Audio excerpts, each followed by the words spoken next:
Russia is preparing something in Belarus under guise of military drills. Trump makes new statements on war in Ukraine, saying Putin would like to stop war, and how Trump's tariffs have kicked Putin in the teeth, causing Russia's economy to stop growing. The latest news next. Ukrainian President Volodymyr Zelenskyy anticipates that Russia may be preparing something in Belarus in the summer of 2025 under the guise of military drills, reported by Suspilne, citing Zelenskyy's remarks at the 3C summit. And look at Belarus. Russia is preparing something there this summer, using military drills as cover. That's usually how they start a new attack. But where will it go? I don't know. Ukraine, Lithuania, Poland, God forbid, but we all need to be ready. All our institutions are open for cooperation. US President Donald Trump has not said whether he trusts Kremlin dictator Vladimir Putin, but suggested that Putin would like to stop the war. Trump has added that if he had not won the election, Putin would have taken over all of Ukraine, reported by Trump in an interview with ABC News, CNN. About details, ABC News reiterated a post by Trump in which he had criticized Putin for strikes on peaceful Ukrainian cities and suggested that Putin does not want to end the war, but was simply tapping him along. In an interview with journalist Terry Moran, Trump stated, "I would say that Putin would like to stop the war." Trump avoided answering the question of whether he trusts Putin. I don't trust you. I don't trust a lot of people, but I do think I think that let's say he respects me, and I believe because of me, he's not going to take over the whole of Ukraine. If it weren't for me, I think he would want to take over the whole country. Personally, I think if I didn't win the election, he would have gotten all of Ukraine. And because of me, I do believe that he is willing to stop the fighting. It is deeply troubling to hear Donald Trump suggest that Vladimir Putin respects him and is somehow willing to stop the war because of that. This is the same Putin who orders strikes on peaceful Ukrainian cities, kills civilians, and wages a brutal, unprovoked invasion. To imply that this dictator is merely tapping along or that the war hinges on Trump's ego is not only detached from reality, it's offensive to every Ukrainian who has lost family, homes, and peace. Trust is not the issue here, accountability is, and history will not look kindly on those who try to normalize or excuse war criminals' actions with vague, self-serving remarks.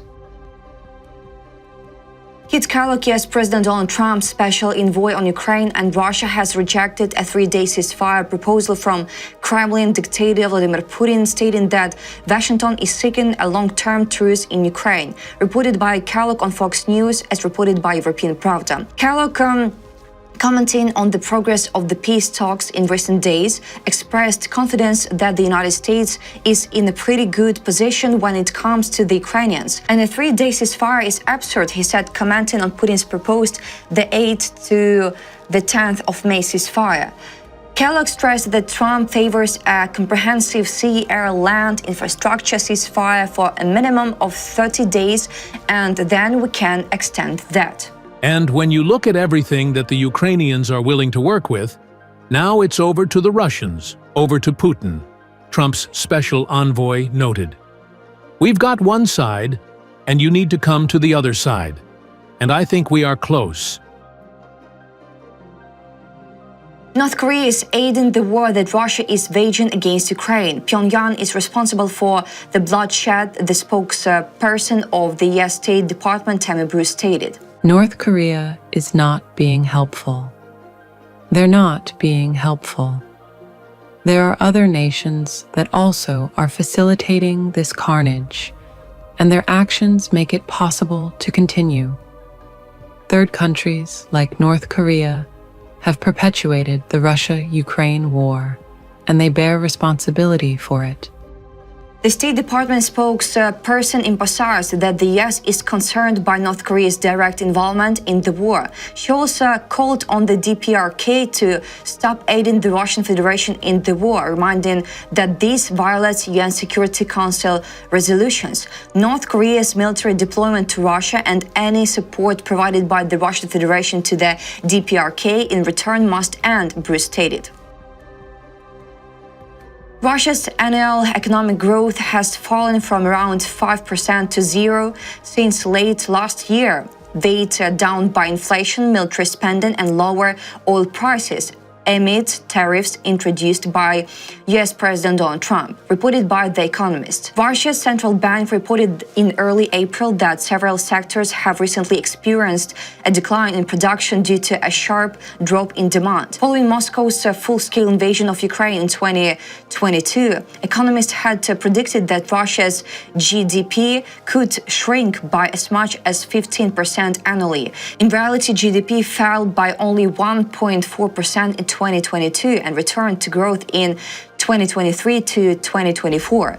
What has triggered the sudden slowdown? Economists point to three main reasons. The first factor is what the Russians call the structural transformation of the economy. Once oriented towards the West and allowing albeit restricted private business, Russia has since 2022 shifted towards a wartime economy focused on the East. This shift required colossal investment not only in the production of weapons and ammunition, but also in establishing new trade routes with China and India. By mid-2024, real investment in fixed assets had risen by 23% compared to the end of 2021.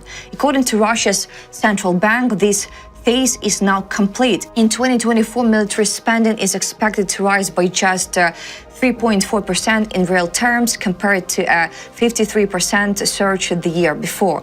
This decline in spending on structural transformation is one of the reasons for slower economic growth. The second factor is monetary policy. Inflation in Russia has remained well above the central bank's annual target of 4% per month, reaching over 10% in February and March. The main drivers are soaring military expenditure and a labor shortage caused by mobilization. Last year, nominal wages rose by 18%, prompting companies in hike prices. In response, the central bank maintained its key interest rate at 21%, the highest level since the early 2000s. These elevated rates attract capital inflows into the ruble, helping to strengthen the currency and reduce the cost of imports. High-frequency data suggests that inflation is edging down. The flip side of disinflation is slower growth. Rather than spending it, Russians are putting their money into savings accounts. High rates further discourage capital investment. The third factor has come to the fore in recent weeks, the deterioration of external conditions. Amid the escalation of the US trade war, global economic growth forecasts have dramatically deteriorated, followed by oil prices. Mr. Trump may be well disposed towards Mr. Putin, but with his trade war, he has kicked him in the teeth, The Economist notes. Falling oil prices are creating serious challenges for Russia. The impact is already visible in the state coffers. In March, oil and gas tax revenues dropped by 70% compared to the same month last year. That's all for today. Thanks for watching this video. Like and subscribe.